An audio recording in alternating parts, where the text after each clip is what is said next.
Okay, welcome to Faith and Calm, class number 248, which is, as my wife reminds me, the number of limbs in the human body. So we're on our way to, then we get to 365, will be with the number of veins in a human body, or edim, whatever those are, sinews, called translated as. So an important milestone, but also where milestone is coming up is Pesach. Pesach is coming, and yep, I'm as usual. I'm busy cleaning and busy having all sorts of skin problems pre Pesach. So lots of exciting stuff happening here. I wanted to talk about one of the major themes of Pesach and Haggadah. I mean, we read this book, and it seems like it doesn't have a lot of order or structure to it. But everybody comes and and reads it, but then you're sort of left with these questions like, what are we doing? What are we doing here tonight? What is going on? It's sort of like you need the decoder to uncode what's going on in the story. So the story is supposed to be told as in response to children asking questions. And the child is not only the child at the table, but the child inside of us. What are we doing here tonight? Why are we still celebrating this after 3,300 and 48, something like that, years? It's a lot of years gone by. Is it just about something in the past? So that's the title that my wife gave to it. Is this just something that we're talking about going out of exile in the past? And it's no, it's not. We still, but it's very much about us present today. But let's make that clear. So why? So because that's why we celebrate it. We need to get out of Egypt. We need to get out of our Mitzrayim. Mitzrayim means boundaries, limitations, stuck. It means the feeling of constriction. It means so eat the word for Egypt is Mitzrayim means constrictions. And if anybody has problems with the fact that life is not what you thought was supposed to be, and your plans are not going the right way, then the Seder and Pesach is for you. It is a launching pad to put yourself into a new orbit. So that's supposed to be the theme of freedom, but it's the theme that we're currently feeling this feeling. Not that it's something that just happened in the past, but that every Egypt is the prototype for all the gulluses afterwards, and so therefore there is something of this gullus happening even today. So the Rebbe has a sicha on the very first thing that we say in the Haggadah. Not the after we make Kiddush first. It's true, but Kiddush is not unique for Passover. We do it on other holidays. But right after that, it says Magid. This is the story, and then it says we read 3 lines, and the 3 lines go as follows. I'll help you with it. I'll say it first in Hebrew. Hey lach ma'anya da'achla avosana va'ada b'Mitzrayim.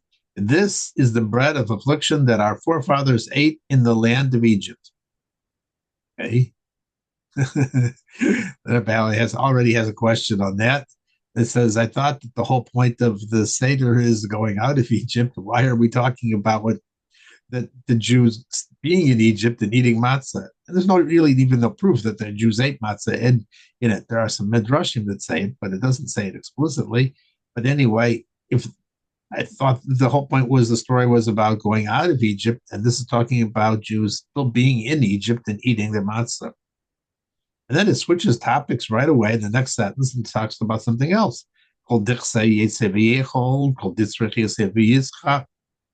Everybody who's hungry should come and eat. Wait a second. It's not the time to invite people. We're sitting at the Seder table. It's a little late. You were supposed to invite people. You should have done it while you're still in shul. You're sitting down already. It's a little late to invite people. And why are we talking about hungry people? Well, we're hungry because we want to go into the Seder, but that's not the point. So there are some people who try and explain it and says, well, it's going to be a while to eat. And every Jew is a king and a queen, and therefore they deserve to have a royal meal. And we're going to be sitting down and eating these wonderful dry matzahs and having some more. And you really should have a better meal for them. But the Rebbe doesn't like that answer. It doesn't really answer the question of of what did it have to do with the first line and what does it have to do with the next line. So we're going to have to find a better understanding of what this. And the last part is, it says ashata hacha בשנה הבאה בארץ ישראל. This year we are here, but next year we'll be in Israel. And Hashat Avadim B'Shana Haba B'nei Chori. This year we are still slaves, and next year we'll be free people. We're still slaves. We're still going to be free people. So as you can see, everything in the Haggadah really is begging for a question: why? And you could have said this much simpler too. You could have just said we're here and we're slaves, and next year we'll be free and in Israel. So why did you say it that way anyway? So the Rebbe says we have to understand the big theme here, because this is the beginning of the Haggadah. Therefore, it's really telling you the important idea that is overarching and is the whole theme. That's how you write a paper. That's how you start a story. Is you start out with, I'm going to tell you, this is what I'm going to tell you, and then tell the people what you told them, and then and then have them tell you back what you just said, and so forth. But that's the whole idea of storytelling. And this total story of giving anything over is to give them an overview of what's going to be. So the question here is God is infinite. And when God does something, it should be permanent and it should have had a lasting effect.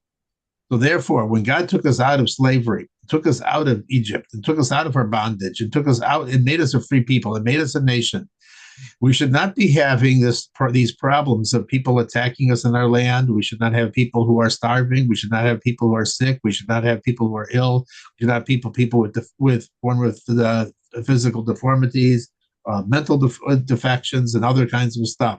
It looks like we're still going with this whole gullus is about all of things are not the way they're supposed to be. And people's lives are not necessarily supposed to be. They were supposed to be married 10 years ago.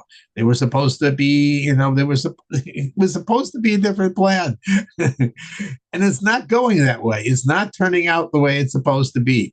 And this is the big question people have. And that's a life question. And that's why Manashtana, we're supposed to ask these questions at the Seder. We're supposed to say openly, like a child to God, saying, God, I said, here's, you gave us a mission. You gave us a task. You didn't make us perfect. We're trying our very best, and things are not turning out the best. And so that's the first thing we're supposed to feel is a feeling of hunger, a hunger for things that are better. And that's why we're talking about people being hungry. It's not just hunger on a physical level, it's hunger on a spiritual level. We're hungry for finally of things working out the way it's supposed to be. And therefore, that's what we're saying is, that this bread that they ate is still the bread that we're eating. And everybody who's hungry can make a change. How can we make a change? Interesting. I never saw this one before, but it says, the Rebbe says, God also experiences everything that we're going through. See, God is not aloof from it. God is inside of us. And therefore, all of these afflictions that we have, he also experiences also. He also is going through all the problems and all the difficulties. And he also feels that he is in exile. And that even there's a line in the maybe it's Gemara, maybe it's a Mishnah. It says that, that when God exiled the Jews, he also put himself in exile because he's attached to us. He can't get out of us. So the Shekhinah of a Gullus, the Shekhinah is also in Gullus. God is in Gullus. God is experiencing this. And therefore he's saying the Haggadah along with us, saying, I want this also to end. I need this finally to come to fruition. So when the Jews say, realize and wake up, because they when they think that, that they don't necessarily need God and everything is going well, that is being in Egypt, because that's what the leader of that country was like. Paro thought that he was invincible and he didn't need God. And who is this God that I have to talk to him and listen to him? And therefore, when Jews don't feel their hunger, then that's what that leads to the gullus. So when Jews do feel that hunger and are awake and are sensitized and are aware of their situation and saying, you know what, this has gotta change, then that's the hunger. And so God will therefore He will provide. That's what we say. Called dichsen yesaviyisol. Everybody who's hungry, He's going to give and He's going to satisfy you. And not only is going to give you enough, He says God is going to say, not I'm just going to take care of your needs. I'm going to make you rich. Everybody who comes, I'm going to give them a Pesach, which means a leaping, more than you expected, more than you were looking forward to. And that's what God is promising us. And then He says, finally, He says, hey, you know what? Not only am I going to do that, but I'm also going to this year, and it doesn't have to be waiting another year. It'll actually be this year. We'll be in the land of Israel together with all the Jewish people, and we will be celebrating this in the next year. Already, we will have already gotten to Eretz Israel, and we'll already be celebrating. So this is the theme and the introduction to the holiday to the Seder, and this is what we are trying to experience is this holiday of Pesach. So that was the what I had prepared. I said it was going to be short. Um, I hope my wife is going to be able to pick up. Yes, Shalom Mishudis. No, she's not here. Um, you know what? Maybe I'll put this on pause and then I'll go find her and she will continue with her stories. Okay, hold on 1 second. Yeah. Okay, very nice. Hello. How are you? How's everybody? How are you, Dina? And okay, good to see you. So I'm just going to add a couple of minutes. I'm just going to say that the first I'll start with the four things I always do. Number one, we're in an extraordinary time. We are in the unfolding of the redemption. Apparently this year, okay, good, thank you. Apparently this year, with the crazy calendar setting that we have, that Pesach begins on Saturday night, which means that we do the business of Friday morning. We burn our chametz. Thursday night we look for it. Friday night we burn it. Friday morning, excuse me, Friday morning we burn it, and then on Shabbos day, it's so unusual to do this on Shabbos. On Shabbos day, we stop eating chametz before 10:30 in the morning. We don't have any chametz after 10:30. That's so unusual for Shabbos. No challah, no nothing, no chametz after 10:30 a.m. And then the Seder is that night. It's a very unusual calendar setting. It's a very unusual setting for Pesach to fall out on a Saturday night, for it to begin on a Saturday night. And apparently it's a particularly auspicious time for the redemption. So let's hope for the best. And anyway, so we're in an extraordinary time. You and I are handpicked to be here at this unexpected story. Ah, um, no unexpected story. It's going to be short though. I'm going to say something. Uh, okay, I'm going to say something about Seder night that's very interesting and worthwhile. So um, so number three, we have all the tools we need. We have our Torah, which is our guidebook, and the mitzvahs, which are our power tools. And number four, by talking about the redemption and learning about it, we are actively advancing it. Rebbe said that's the best way to to speed it up. So many years ago, many years ago, when I was learning Torah in a women's yeshiva, um, a great rabbi I had who is not alive anymore. His name was Rabbi Tauber, Rabbi Israel Tauber. So he told us that on Seder night there's an open window, and you can jump through to whatever you want to jump through to, to freedom from whatever's binding you. So everybody should take a moment on Seder night and just think, you can say it or you can think it to Hashem.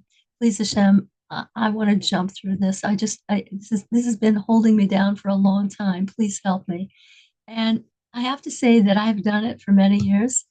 And although with things that trouble me, and although I haven't, it didn't go from black to white, but each year it gets a little less gray. Each year in asking, I see progress. There's definitely, there's even dramatic progress. Not 100%, but dramatic progress.